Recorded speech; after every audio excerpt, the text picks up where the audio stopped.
point de vue qu'on pourrait avoir, c'est de se dire, après tout, est-ce que c'est si important d'avoir une population active à l'année? Est-ce qu'on ne pourrait pas laisser le fil de l'eau, c'est-à-dire, vu que les gens qui viennent ici maintenant, finalement, en ont de plus en plus dans les poches, puisqu'il faut de l'argent pour acheter du foncier cher sur les îles. Ces gens-là, finalement, ils apportent une certaine richesse à l'île.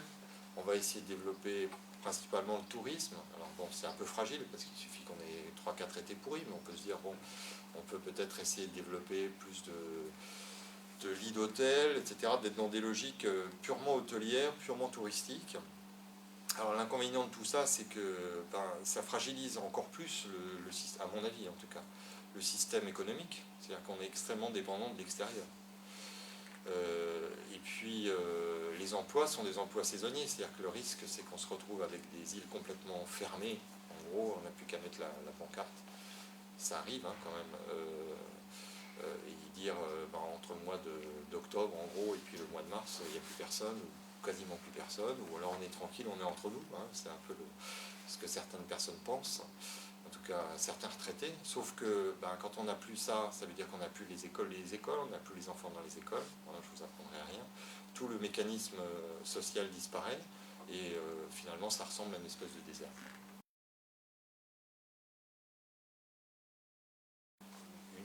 Comme n'importe quelle économie, c'est basé d'abord sur un socle primaire.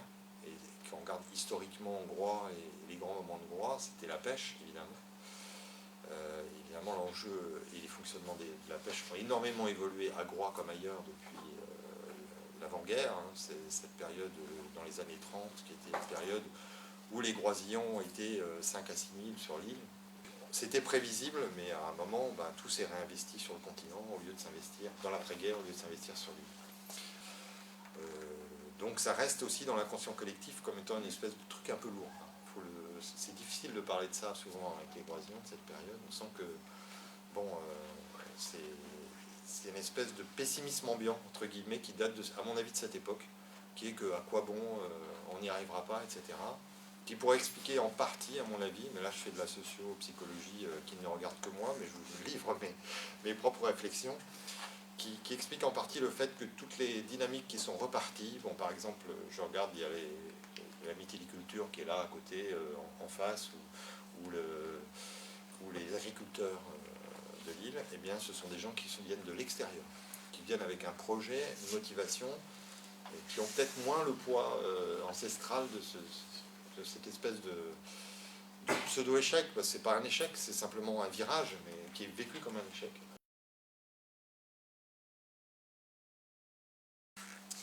Nous étions arrivés à un moment où, c'est un peu comme les médecins, tous les agriculteurs partaient à la retraite et ne trouvaient pas de successeurs. Mais c'était aussi arrivé, il faut être très honnête aussi, dans les années 50, juste au moment du remembrement. Donc on est sur des cycles comme ça aussi, qui sont des cycles générationnels. C'est difficile de dire, l'agriculture que tout le monde prône, c'est une mauvaise agriculture quelque part. En tout cas pour un petit territoire fragile comme le nôtre, sur lequel on est à 80% Natura 2000 en plus. Donc c'est un peu difficile à dire. Maintenant les choses évoluent et tout le monde commence à voir qu'il faut trouver une autre forme d'agriculture. Et suite à l'étude du précédent PLU, on a fait venir de nouveaux agriculteurs qui ont eu une autre pratique. Et il fallait effectivement les familles qui sont venues s'installer depuis, qui sont agriculteurs bio, qui travaillent en circuit court ici, certains ont des paniers bio, mais qui travaillent beaucoup en relation avec le continent. C'est-à-dire qu'ils vont exporter leurs produits aux Halles de Merville pour certains, pour d'autres qui font venir des produits pour compléter les paniers bio parce qu'on ne peut pas encore tout cultiver ici. Donc tout ça, c'est une dynamique qui se met en place et qui fait qu'on est la seule commune littorale de l'ensemble de la communauté d'Aglo, en tout cas, puisque c'est un sujet sur lequel je fais partie de différentes commissions qui s'occupent d'agriculture sur la communauté d'Aglo, parce que c'est un sujet qui m'a toujours passionné. Donc on est la seule commune où il y a une augmentation de la surface agricole utile et une augmentation du nombre d'emplois agricoles sur l'île.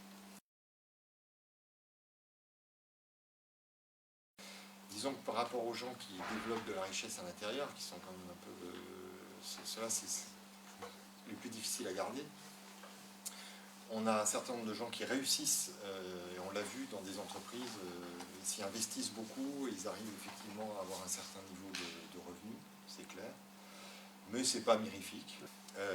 Ce qui est vrai par contre, c'est que il y a beaucoup de gens qui ont peu de revenus ici et qui vivent un peu de subsides sociaux et puis qui n'arrivent pas vraiment à avoir de projet. Il y a des jeunes également qui n'arrivent pas vraiment à se former, donc il y a une catégorie qui est très compliquée à prendre en main, d'où nos actions sociales assez fortes de ce côté-là, avec des présences de Pôle emploi, avec un chantier d'insertion, avec tout un plan pour essayer de remettre un petit peu les gens sur les rails. Ces gens-là sont plutôt, globalement, se sentent plutôt mieux sur l'île, parce que protection, entourage familial, solidarité, et puis milieu agréable à vivre. Et à la limite, on a du mal à un moment à les brancher sur autre chose. Il faudra presque qu'ils aillent faire un petit tour dans le système continental, trouver un emploi, avoir un autre parcours, quoi, et puis éventuellement revenir avec un projet, avec quelque chose. Et souvent, on a tendance à rester dans cette impasse, quelque part. L'île peut être une impasse, dans certains cas.